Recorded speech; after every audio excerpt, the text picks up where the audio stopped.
Hello दोस्तों, आप सभी का स्वागत है इसके टेक्निकल क्लासेस में।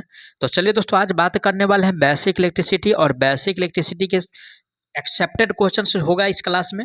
तो आप लोग जो है वीडियो में इन तक जरूर बने रहिएगा। साथ ही साथ मैं एक वीडियो कल जो है पोस्ट किया था यूपीपीसीएल टी2 एग्जाम से लेकर के, ठीक है। तो आप लोग उसके लिए कमर कस लीजिए। आप लोगों के बीच जो है यानी कि बहुत जल्द यानी कि उसके ऑफिशियल साइट पे जो है ये एग्जाम डेट अनाउंस हो जाएगा, यानी कि लगभग 5 से 6 शिफ्ट में एग्जाम होगा, ठीक है। लगभग जो है 6 तारीख से एग्जाम जो है स्टार्ट होने की संभावना है, 6, 7, उसके बाद 9, 10 और 17, ठीक है। इस प्रकार जो है डेट में भी हो सकता है। आप लोग अगर आएगा नोटिस तो जरूर देख लीजिएगा, ठीक है। और मैं बता दूं कि बहुत सारा स्टूडेंट का कमेंट था कि जो है एग्जाम को लेकर के परेशान थे, तो उन लोगों के लिए काफ़ी ये अच्छा इन्फॉर्मेशन था। कल वाला वीडियो आप लोग जरूर जाके देखिएगा, आप लोगों को काफ़ी हेल्पफुल होने वाला है। तो आप लोग तैयारी में लग जाइए अगर सिलेक्शन यूपीपीसीएल टी2 में लेना है तो। चलिए आज का सबसे पहला प्रश्न से स्टार्ट करते हैं। पहला प्रश्न दिया है, इलेक्ट्रॉन के प्रवाह को डैश कहा जाता है। किसके प्रवाह को? तो इलेक्ट्रॉन के प्रवाह को। तो इलेक्ट्रॉन के प्रवाह को दोस्तों यानी कि करंट यानी कि धारा कहा जाता है। क्या कहा जाता है? करंट कहने का मतलब यानी कि धारा कहा जाता है। अब रही बात की यानी कि ये जो में क्या दिया हुआ है, प्रतिरोध दिया हुआ है। तो प्रतिरोध का यानी कि जो सूचित करते हैं, प्रतिरोध को आर से सूचित करते हैं, और इसका यूनिट जो होता है वो ओम होता है। क्या होता है? ओम होता है, ठीक है। ऐसा ही मात्रक, ठीक है। अब रही बात की फ्रीक्वेंसी, तो फ्रीक्वेंसी क्या हो? तो फ्रीक्वेंसी का मतलब यानी कि दोस्तों, ठीक है, फ्रीक्वेंसी का यानी कि जो यूनिट होता है, ठीक है, फ्रीक्वेंसी को जो व्यक्त करते हैं यानी कि हर्ज में व्यक्त करते हैं। किस में? हर्ज में व्यक्त करते हैं।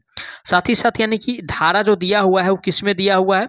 वो यानी कि डी में दिया हुआ है धारा। तो राइट आंसर की बात किया जाए तो ऑप्शन इसका डी सही हो जाएगा, क्योंकि डी में धारा दिया हुआ है, ठीक है। कि परिपथ में इलेक्ट्रॉन को धकेलने वाला दाब को डैश कहा जाता है। किस में? तो परिपथ में। और परिपथ में दोस्तों यानी कि इलेक्ट्रॉन को धकेलने वाले दाब को क्या कहा जाता है? तो परिपथ में दोस्तों इलेक्ट्रॉन के धकेलने वाले दाब को जो हम कहते हैं उसके बारे में यानी कि बताना है, ठीक है। क्या है? उसके बारे में बताना है। तो देखिए, ताप क्या होता है? तो ताप की अगर यूनिट की अगर बात किया जाए तो केल्विन होता है, ठीक है। आवृत्ति किसका है? तो हर्ज है, यानी कि फ्रीक्वेंसी का क्या होता है? फ्रीक्वेंसी का यानी कि आवृत्ति। साथ ही साथ प्रतिरोध पे बात ही कर चुके हैं, इसका यूनिट यानी कि ओम होता है। अब रही बात यानी कि विद्युत वाहक बल। विद्युत वाहक बल का मतलब क्या हुआ, ठीक है। तो जो बल यानी कि धकेलने वाले दाब को, ठीक है, यानी कि धकेलने वाले दाब को जो है विद्युत वाहक बल कहा जाता है। तो करेक्ट आंसर की अगर बात किया जाए तो इसका जो राइट आंसर होगा वो डी सही हो जाएगा। अगला प्रश्न पे चलते हैं। अगला प्रश्न आज का दिया हुआ है कि 1 वोल्ट डैश के बराबर है, ठीक है।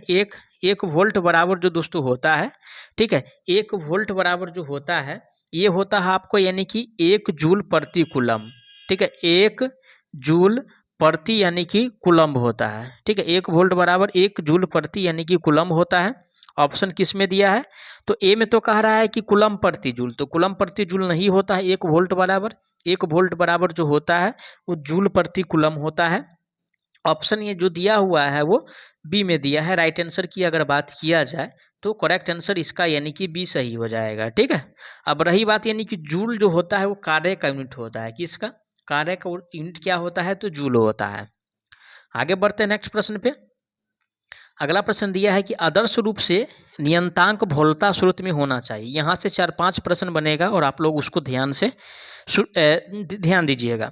तो सबसे पहले आदर्श वाले पे बात कर लेते हैं। तो आदर्श में एक यानी कि धारा स्रोत होता है। क्या होता है? धारा स्रोत होता है, ठीक है। क्या होता है? एक धारा स्रोत होता है और एक यानी कि वोल्टेज स्रोत होता है। क्या होता है? वोल्टेज, है ना, वोल्टेज स्रोत होता है। क्या होता है? एक धारा स्रोत होता है, एक वोल्टेज स्रोत होता है। अब रही बात यानी कि धारा स्रोत पे बात करते हैं और उसके बाद वोल्टेज स्रोत पे बात करेंगे, ठीक है। तो धारा स्रोत की अगर बात किया जाए, ठीक है, तो धारा स्रोत में जो होता है दोस्तों आदर्श रूप से अगर देखा जाए, ठीक है, आदर्श रूप से अगर देखा जाए तो धारा स्रोत में जो होता है दोस्तों वो होता है यानी कि अनंत। क्या होता है? अनंत धारिता होता है, ठीक है, अनंत होता है।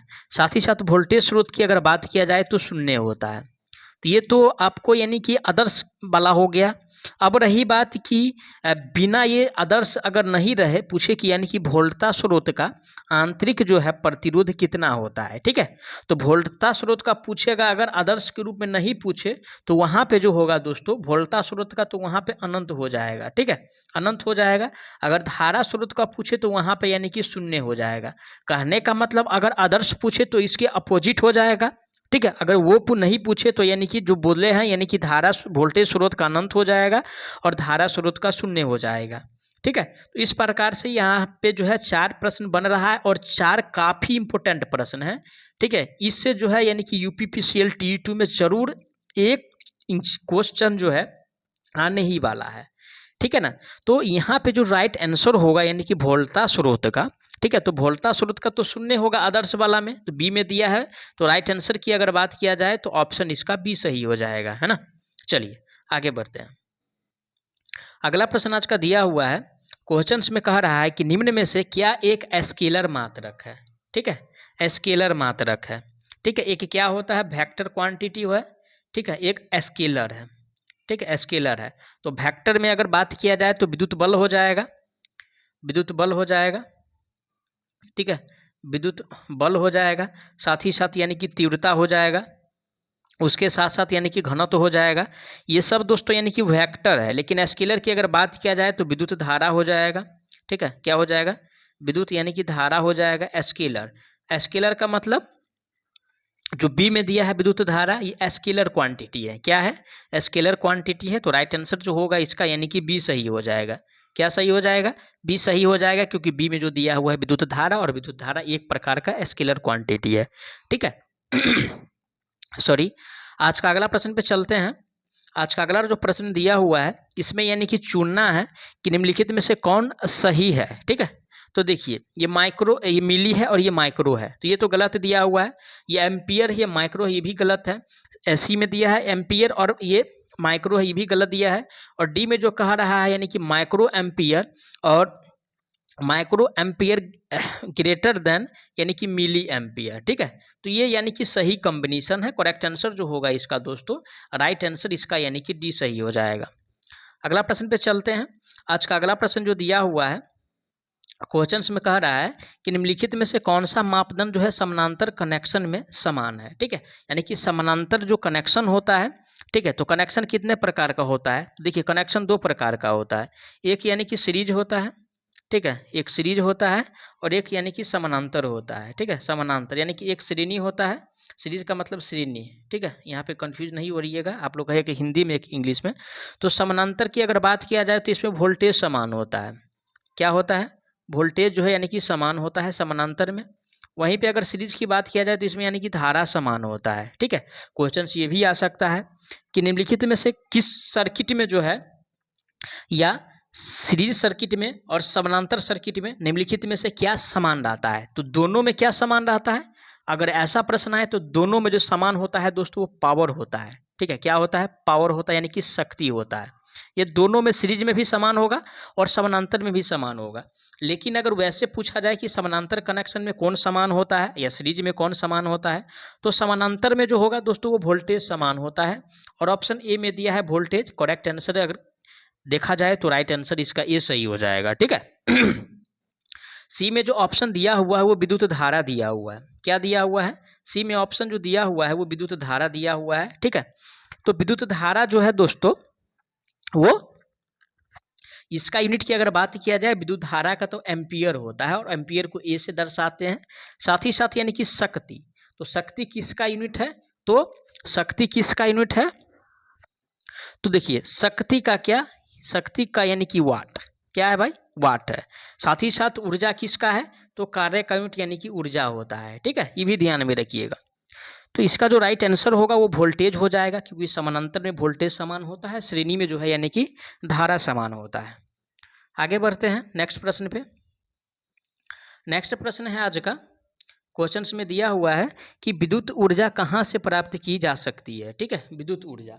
तो सबसे पहले यानी कि ऊर्जा जो प्राप्त किया जाता है दोस्तों वो बहुत सारा प्रोसेस से प्राप्त करते हैं। सबसे पहला क्या दिया है, यांत्रिक दिया हुआ है। तो यांत्रिक अगर दिया हुआ है तो यांत्रिक के तौर पर अगर एग्जाम्पल लेते हैं तो क्या हो जाएगा, यांत्रिक के तौर पर अगर एग्जाम्पल लेते हैं तो जैसे यानी कि जनरेटर, क्या है लिखिए जनरेटर। जनरेटर में क्या करते हैं सबसे पहले, यानी कि मनुष्य के द्वारा यानी कि बल लगाया जाता है, यानी कि चक्की को घुमाया जाता है, उसके बाद क्या होता है जनरेटर स्टार्ट होता है। उसके बाद क्या होता है भाई, तो जनरेटर यानी कि स्टार्ट होता है। और जब स्टार्ट होता है तो उस समय यानी कि स्टार्ट से पहले जब घुमाते हैं उस समय यानी कि यांत्रिक कार्य करना पड़ता है, ठीक है। उसके बाद क्या करता है तब जो है यानी कि विद्युत ऊर्जा वो देती है, ठीक है। तो पहला स्टेप तो क्लियर हो गया, यांत्रिक ऊर्जा इससे प्राप्त होता है, ये होता है इस प्रकार का है। बी में दिया है कि रासायनिक ऊर्जा, तो रासायनिक ऊर्जा की अगर बात किया जाए, ठीक है, तो दो प्लेट, ठीक है, ये क्या है, ये कंटेनर है, इसमें यानी कि दो प्लेट है, एक पॉजिटिव है और एक नेगेटिव है। इसके बीच दोस्तों यानी कि H2SO4 क्या भरा जाएगा, इसके बीच यानी कि H2SO4 का यानी कि लिक्विड जो होता है वो भरा जाएगा, ठीक है। और इसमें यानी कि 3:2 होता है, यानी कि 3 जो होगा वो पानी का वैल्यू होगा और 2 जो होगा दोस्तों यानी कि H2SO4 का वैल्यू होगा, ठीक है। कहीं कहीं बुक में, बहुत सारा बुक में 3:1 भी दिया रहता है, ठीक है। अब रही बात कि इसमें जो ये पॉजिटिव प्लेट होगा वो कॉपर का होगा, निगेटिव प्लेट जो होगा दोस्तों वो बैटरी के ऊपर डिपेंड है, किस प्रकार का बैटरी है वो उस यानी कि उस पर होता है। जैसे जिंक हो गया तो जिंक का भी ले सकते हैं, ठीक है। तो ये सब होता है। अब रही बात इसमें यानी कि जो ऊर्जा पैदा होता है वो रासायनिक ऊर्जा पैदा होता है बैटरी में, रासायनिक ऊर्जा से विद्युत ऊर्जा में बदला जाता है बैटरी में, ये भी क्लियर हो गया। प्रकाश ऊर्जा, प्रकाश ऊर्जा को अगर देखा जाए तो प्रकाश ऊर्जा की अगर बात किया जाए तो सोलर सेल लिख सकते हैं, ठीक है। क्या, सोलर, सोलर सेल। तो सोलर सेल की अगर बात किया जाए दोस्तों तो सोलर सेल जो होता है वो यानी कि सूर्य से जो रोशनी पड़ता है यानी कि फोटोवोल्टाइक पे, तो ये क्या करता है, प्रकाश ऊर्जा को क्या करता है वो विद्युत ऊर्जा में वो कन्वर्ट करता है, ठीक है। तो ये इस प्रकार से यानी कि जो ऊर्जा प्राप्त होता है तो विभिन्न तथ्यों से ऊर्जा प्राप्त होता है, यानी कि सभी से प्राप्त होता है। और सभी वाला जो दिया हुआ है ऑप्शन डी में है। करेक्ट आंसर की बात करते किया जाए तो ऑप्शन जो होगा इसका राइट डी सही हो जाएगा, ठीक है। चलिए आगे बढ़ते हैं।